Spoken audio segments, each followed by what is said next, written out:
Rajkot city SOG branch દ્વારા 1.5 કરોડનો આશરે 205 કિલો ગાંજો 40 વર્ષના ઇતિહાસમાં રાજકોટ સિટીને મોટી સિદ્ધિ 200 કિલોની હાંસલ કરી છે.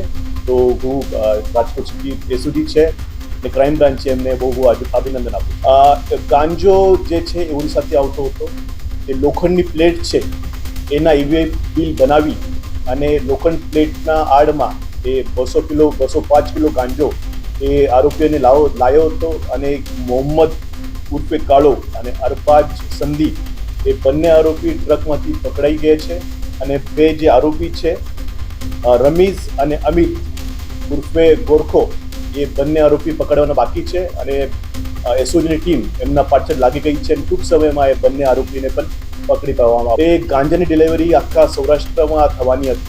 205 કિલો આવ્યું એના પાછળ લગભગ 25 થી 30 દિવસની મહેનત એસઓજી ટીમની છે અને અલગ અલગ જગ્યાએ કટિંગ કરી જે સરકારી ખરાબા છે એમાં કટિંગ કરીને આખા સૌરાષ્ટ્રમાં સપ્લાય કરવાનો એમનો ઈરાદો. એના આગળ પણ એક વખત એ આવી ગયો તો એવું છે. એ ઇન્વેસ્ટિગેશન ચાલુ છે અને ઇન્વેસ્ટિગેશન પછી આખી ખબર પડશે. જે સૌરાષ્ટ્રના જે અલગ અલગ સપ્લાય કરવાના હતા અને જે ઓડિશાના જે મૂળ જેના પાસેથી માલ લીધો હતો એમની પણ ઇન્વેસ્ટિગેશન ચાલુ છે અને એના નામ ખુલેથી આપને જાણ કરવામાં આવશે. છૂટક ઘણા સમયથી એ લોકો કરતા હતા પણ જથ્થાબંધ માલ એમને શરૂ કર્યું હતું અને મને લાગે છે બીજી ખેપમાં જે પકડાઈ ગયા. જે બે જે મોહમ્મદ છે એનો એ મોહમ્મદ અરબાજ જે પકડાઈ ગયા છે એમનો પણ ગુનાહિત ઇતિહાસ છે અને જે બીજા છે રમીઝ અને અમિત એમનો પણ ગુનાહિત ઇતિહાસ છે. અને એ અમિત એવી ખબર પડી છે કે જો અમિત છે એ ઓડિશામાં રહી જ ત્યાં જ મોટો ગાંજાનો વેપાર કરે છે અને ત્યાં જ રહે છે.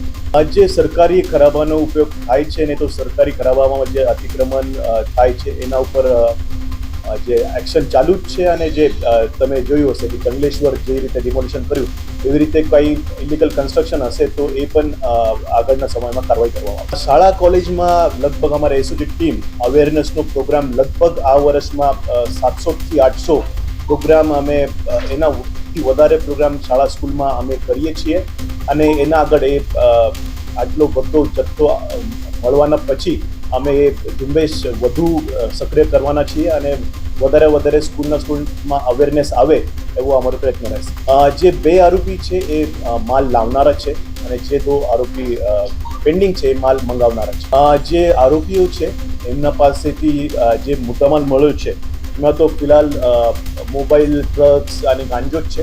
પણ જે મંગાવનારા હતા એ જે બે પકડવાના બાકી છે. અમિત જો છે એ મેન મંગાવનારો હતો એ પકડવાનું બાકી છે અને લગભગ ઓડિશા રહે છે.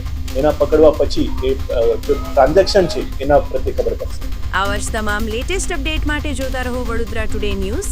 નવું વર્ષ એટલે કે વિક્રમ સંવત 2082ના શરૂઆતથી વડોદરા ટુડે ન્યૂઝ ચેનલના ગુજરાત રાજ્યના તમામ શહેરના, તાલુકા, જિલ્લાના દર્શક મિત્રોને ખાસ વિનંતી કે અમારા વડોદરા ટુડે ન્યૂઝના તમામ સમાચાર જોવા માટે હવે અમારા ફેસબુક, યુટ્યુબ, ઇન્સ્ટાગ્રામના પેજને લાઇક કરો, શેર કરો, સબસ્ક્રાઇબ કરો.